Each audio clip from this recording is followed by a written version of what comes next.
What's up, everyone? So, if you don't know, recently we got our first real look at Cyberpunk Edgerunners Season 2. And before I get into that, let's talk about my feelings on Season 1. So, if you don't know, I am a very big fan of the Cyberpunk Edgerunners anime. It is not only my favorite video game adaptation, I like it better than Arcane even. It's also probably one of my top three favorite anime, period. Like right up there with Monster and Full Metal Alchemist Brotherhood. I really got invested in the story of David Martinez, his relationship with Lucy, and the ending. Again, no anime has ever made me cry, but that ending brought me close, and I still get PTSD whenever that damn song comes on. And as it looks, I think we're about to get PTSD again because Cyberpunk Edgerunners Season 2 looks like it's taking what made Season 1 so great and expanding on it while still being unique and original in its own right. I really like the idea of Cyberpunk Edgerunner Season 2, a completely original standalone story from the story of David Martinez. I don't really think they need to continue David Martinez. Like, I know a lot of people wanted them to bring David back, but as we all know, there's no happy endings in Night City. And well, you got to be prepared for such an ending again with season 2 because it looks good. I don't know what else to say. It is very in line with the visual style, the grittiness and brutality of Cyberpunk Edgerunners.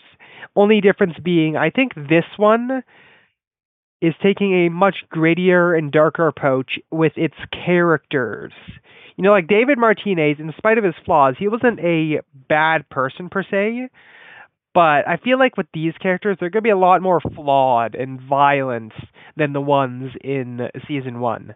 And about said characters, let's go over the main cast we've seen so far. The designs so far look pretty badass, really cool. We got our protagonist Roman Carax, he looks like a young short child.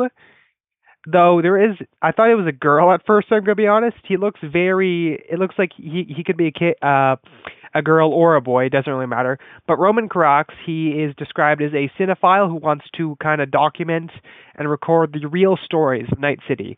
So it seems like he's going to be a observer, a witness along the way of the rest of the crew, and the rest of the crew being Week, Kingsley, Dee, and Talia. So Weak Kingsley looks like this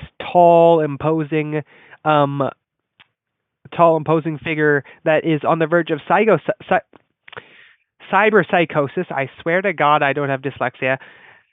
Cyberpsychosis, and then we also have D, who everyone is comparing to Sasuke, and yeah, I can see it. And we actually got more insight into his backstory, and he was a part of a clan that got killed, and he's out for revenge. So those Sasuke comparisons are onto something because I feel like they might have taken inspiration from the character of Sasuke as well. And then Talia looks like this. She's got a really badass, lanky design. I feel like she's going to be the fan favorite character, especially among the Rule 34 artists. But yeah, now the thing that worries me, like the characters look good, the animations look good. I feel like the story is going to be really good. The thing that worries me about this show, about this season in particular, compared to the previous one, is that it's going to break our hearts even more. Because the writers said that this season is going to be darker, bloodier, more brutal, grittier, and will make us cry more than season 1. Which, if you've seen season 1, that is one of the most violent video game adaptations and just anime of this generation. Well, there's definitely a lot more violent, but of the ones I've seen, it's very, very visceral. And from the trailer, yeah, I think we're verging into that territory. Now, how they're going to pull off making us more emotional about these characters, um, I feel like I feel like they can probably pull it off. D seems like he'd probably be the fan favorite of the bunch alongside Talia. I feel like maybe there's something going on between those two. Who knows? Um, and then I think it's going to be with Weak Kingsley. We just kind of see him descend into madness And then Roman, I think his character is that he's innocent, but he gets swept up in all the brutality and bloodshed of Night City, and he loses his innocence as as he witnesses it unfold before him, or something along those lines. Um, Now, how it's gonna really get us more invested in these characters than we were in David, I don't know. But I feel like they can definitely do something really interesting with D, especially his quest for revenge, maybe redemption. Who knows? He's gonna have for sure a brutal and emotionally hard hitting backstory for sure. Now, in terms of the violence, again, season one was visceral. So if we are going down the even more brutal and visceral route with this season, we are in for an absolute bloodbath. Holy crap. And like the trailer did show off some of that bloodshed and it's looking good. It's looking visceral. Now, again, it being more emotional, I think they really need to amp up the characters from season one because they were amazing in season one. But if they want us to be more emotional with season two, they got to make the characters more sympathetic. Or not sympathetic, just investing. We want to see them go on. We want to see them live. But of course, as we all know, pretty much everyone in the crew is dying. Now, I'm going to put some predictions in here. Roman is not going to die. He's going to meet a fate worse than death. So that is for sure something along those lines is going to happen to him. Weak Kings is for sure going to die. Dee and Talia both are also going to die. I feel like only one of them is going to survive. That's probably going to be Roman, but he's going to wish he was dead. And then I think I know I'm having the sneaking suspicion that at least one of them is going to be a traitor. One of them is going to betray the crew in some way, and they're probably also going to die. But yeah, so yeah, Talia's losing her head. Dee's losing her head.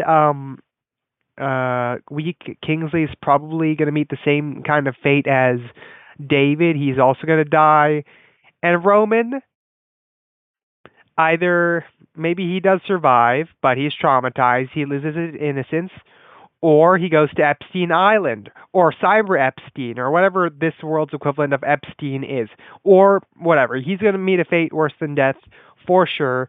And the thing that kind of worries me is that the impact of their deaths is not going to be as big as the death of David because we already know they're all going to die. Like, we saw how season one ended. We know that these characters aren't making it to the end, so we can see their deaths coming. And while they'll still hurt, I don't think they're going to sting as much as David's death because we didn't really see that. Okay, we did kind of see it coming, but we didn't want it to happen. Whereas with this, we know it's going to happen, and as much as we want to stop it, we can't really change their fates. It's already set in stone, as we've seen with season one, and most inevitably is going to happen with season two.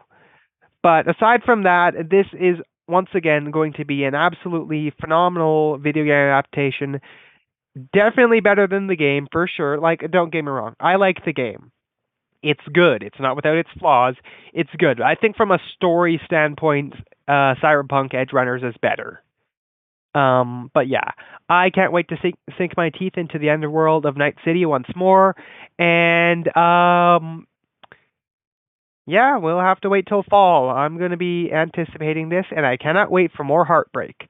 But until then, I mean, the Odyssey is coming up, so I gotta prepare myself for that.